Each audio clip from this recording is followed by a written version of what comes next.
পাৰ্টিটো আগবঢ়োৱা 5জন মানুহ আছিলে, তেওঁলোকৰ নাম কিয় মেনশ্যন নকৰিলে? কোনে মানে বিজেপি ছাপৰ্টত উঠিছে, কোনে উঠা নাই, আপোনাৰ নিজৰ ভোট, নিজৰ অধিকাৰ, ভোটটোৱে আপোনালোকৰ পাৱাৰ আছে। নমস্কাৰ, দুটামান কথা কওঁ বুলি ভাবিলোঁ। মই কৈছিলোঁ আপোনালোকক ভিডিঅ' এটা প্ৰস্তুত কৰি দিম বুলি।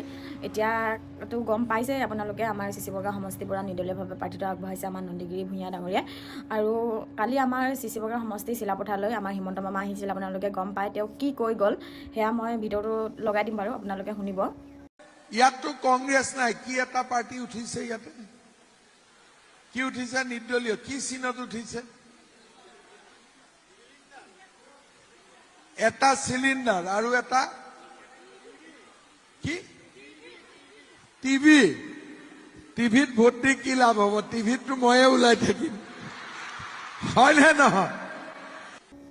বহুতে মানে ভাবিছিল আৰু ভাবি আছে, আমাৰ চিচিবগা সমষ্টিয়ে মানে বহুতে মানে ভুল ধাৰণা লৈ আছে যে নন্দীগিৰি ভূঞা বিজেপি ছাপৰ্টত উঠিছে, প্ৰদান বৰুৱাই তেওঁ উঠিব কৈছে। কাৰণ মানুহখিনিয়ে ভাবি লৈছে, কাৰণ যিহেতু তেওঁ এজন ডাঙৰ মানে ব্যৱসায়, বহুত মানে তেওঁ ঠিকাৰ কামবিলাক কৰি থাকে, সেয়া ডাঙৰ মানে ঠিকাবিলাক প্ৰদান বৰুৱাই যিহেতু দিয়ে, তেওঁ মানে প্ৰদান বৰুৱা মতে উঠা বহা কৰিছে বুলি বহুতে মানে তেনেকৈ ভাবি লৈছে দেই। এতিয়া মই তাকে ক'ব বিচাৰিছোঁ বহুতে মানে তেনেকৈ ভাবি আছে।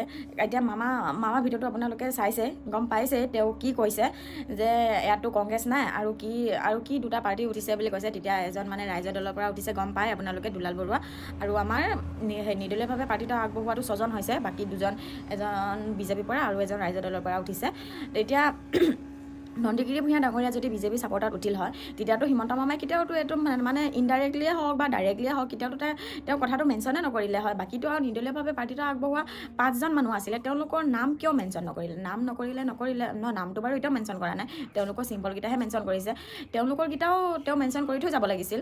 বাকী 2জনো কৰিছে যদি। নিৰ্দলীয়ভাৱেতো অকল এজন মানুহেতো পাৰ্টিটো আগবঢ়োৱা নাই, বাকী আৰু 5জনেওতো আগবঢ়াইছে। সেইকাৰণে আপোনালোকৰ বিবেক বিবেচনা অলপ মানে ভাবি চাব বুলি মই আশা কৰিলোঁ। কোনে মানে বিজেপি ছাপৰ্টত উঠিছে, কোনে উঠা নাই, আপোনালোকে ভিডিঅ'টো চাই হয়তো গম পাইছে। মই ভাবোঁ তেওঁলোকে যদি বিজেপি ছাপৰ্টত উঠা নাই, নিজৰ মতে উঠিছে, বা ৰাইজে যদি তেওঁলোকক উঠিব কৈছে, তেওঁলোকে হয়তো আমাৰ নন্দীগিৰি ভূঞা ডাঙৰীয়া যেনেকৈ তেওঁ নিজৰ 2টা সন্তান আছে, সন্তানৰ মাথাত ধৰি মানে শপত খাইছে, আৰু আমাৰ বাবা মানে মহাদেৱৰ শপত খাই মানে ক'ব পাৰিছে যে মই ৰাইজৰ অনুৰোধত উঠিছোঁ, চিচিবগা ৰাইজে মোক বিচাৰিছে, তাৰ কাৰণে মই উঠিছোঁ। বাকীকেইজনেতো তেনেকৈ ক'ব পৰা নাই। বাকীকেইজনে আপোনালোকে গম পাবই লাগে যে ডাইৰেক্ট তেওঁলোকে বিজেপি ছাপৰ্টত উঠিছে বুলি। সেইকাৰণে আপোনালোকে ভাবি চিন্তি চাব, ভোটটো কাক দিয়ে। মইনো ক'লেনো আপোনালোকে কোন চা মোৰ মতে ভোটটো দিব। আপোনালোকৰ নিজৰ ভোট, নিজৰ অধিকাৰ, ভোটটোৱে আপোনালোকৰ পাৱাৰ আছে, তাকে ভাবিব।